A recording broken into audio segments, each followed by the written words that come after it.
Mga kagabay, magandang hapon, magandang gabi, magandang umaga, magandang tanghali. Saan man tayo naroroon, anuman ang ating mga ginagawa, una digit sa lahat, ating ialay ang ating mga sarili sa ating Panginoon.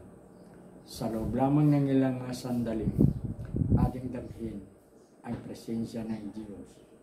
Sumasa atin ang pagpapala, ang biyaya, ang pag-ibig, at ang kapayapaan ng Ama, ng Anak, at ng Espiritu Santo, na bubuhay at naghahari, iisang Diyos, magpasa walang hanggan. Mga kagabay, sa darating na linggo, pang-apat na linggo yata ng buwan ng Nobyembre yan, ating ipagdiriwang, ating ipagbubunyi ang hari ng sanlibutan. Gunitain natin, ipagdiriwang natin ang kadakilaan ng pagiging hari ni Jesus. Marami ang nagtatanong noong kanyang kapanahunan kung hari nga ba si Jesus. Kung iisipin natin, kung balikan natin ang isang ebanghelyo, ang isang gospel, upang patunayan kung Jesus ay talagang hari, hari ng mga hari, gunitain natin yung kanyang kamatayan. Sa kanyang kamatayan, nandoon ang mga tinatawag natin mga leader ng Jerusalem, ang mga religious leaders, ang mga Fariseo, Saduceo, mga punong pari, at mga nasasakupan. Ang dalawang magnanakaw na ibinako sa krus kasama ni Jesus.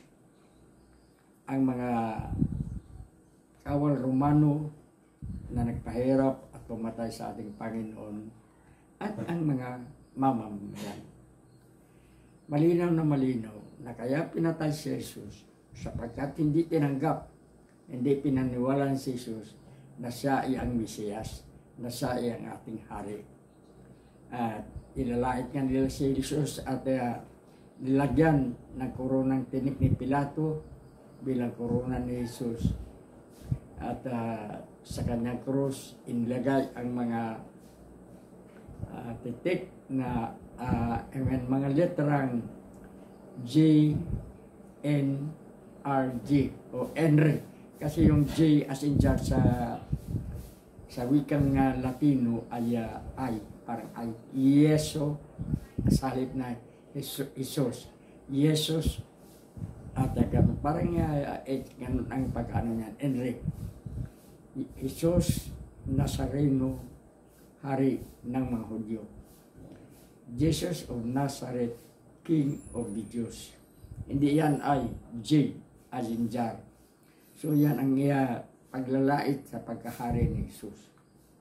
Ngunit, yung dalawang magnanakaw, isa doon ay naniwala kay Jesus. Ang isa ay hindi naniwala kay Jesus. Sabi nga doon sa Bible, si Dimas ang naniniwala, si Istas ang hindi. At yung mga taong nandoon, nanonood ng sinakulo, nanonood sa kamatayan ni Jesus, sa paniwala ng inyong kagabay, naniwala yon na hari si Jesus. Hindi nga nila masabi sapagkat takot sila sa mga kawal Romano na nagparusa kay Jesus. Tulad ngayon, marami ang pumupuri sa administrasyon, marami ang pumupuri sa mga magnanakaw, marami ang naiinis sa magnanakaw. Sapagkat yung iba pumupuri dahil nabibiyaan. Yung iba tumutulig siya dahil sa kalaban. Ganun din ang nangyari noon. Pero sa totoo lamang, Jesus ay talagang hari. Una, alam naman natin, si Jesus ay isang tunay na Diyos. Pangalawang persona ng Santissima Trinidad, Blessed Trinity, the second person, divine, infinite God. Pero nagiging tunay na Diyos siya at sa kapangyarihan ng Espiritu Santo,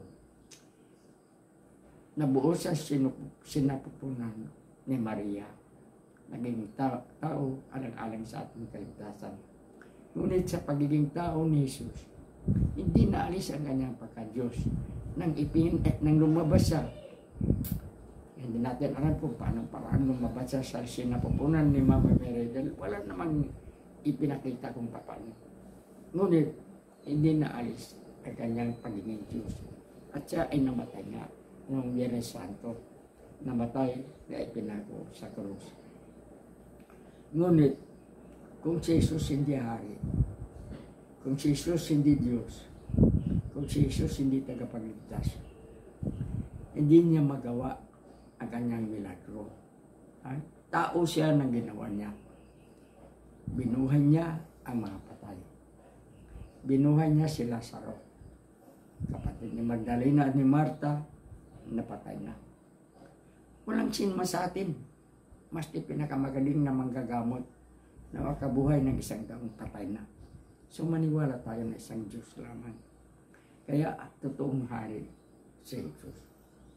Kaya nga lamang, iba ang kaharian ng Diyos. Yun. Kaya nung Jesus ay humarap kay Pilato at tinanong siya ni Pilato, hari ka nga ba? Kasi ang sabi ng mga Hudyo, ang sabi ng mga tao gustong patayin si Jesus, ito gobernador, ito si Jesus nagmamayabang na siya daw ang hari ng mga Hudyo. Anong panahon na yun, ang emperador ng Roma ay ang kinilalang Diyos ng mga Romano at ng mga Hudyo. Yun ang kanya. At ang sino man magsasabing isa siyang Diyos o isa siyang katulad ng emperador, abay talagang ipapatay ng emperador. Parusahan ng kamatayan. Yung anong nangyari kay Jesus. Pero yun, kasama na yun sa utos ng Ama o sa sugo ng Ama upang iligtas ni Jesus ang tayong mga makasalanan. Kaya nang tinanong si Jesus ni Pilato, hari ka nga ba? Hindi agad sumagot si Jesus. Nainis si Pilato at ang sabi, tinatanong kita, hari ka nga ba? Ano ang sabi ni Jesus? Ikaw ang nagsabi. Hindi na sinabing, oo, hari ako. Oo, mas mataas pa ako sa emperador sa Roma. Oo, Diyos ako. Hindi. Ang sabi ni Jesus, ikaw ang may sabi. So, lalong nainis si Pilato. Kaya, pagpaliwanag sabi ni Jesus, hari ako. Pero wala dito sa mundo, wala dito sa sanlibutan ang aking kaharian. Dahil kung hari akong sa lupa, abay pumunta na dito ang aking mga kawal. Pumunta na dito ang aking mga nasasakupan upang ako ay iligtas. Ngunit hari ako. Ano ang ibig sabihin ni Jesus? Malalim. Ang ibig sabihin ni Jesus, may kaharian siya na lahat tayo nagsakop. At yun ay ang kanyang kaharian sa langit. Kaharian ng Diyos. Kaharian ng Ama, ng Anak, at ng Espiritu Santo. Sapagkat isa lamang ang hari. Hindi lamang si Jesus, kundi ang Diyos. At si Jesus, Diyos.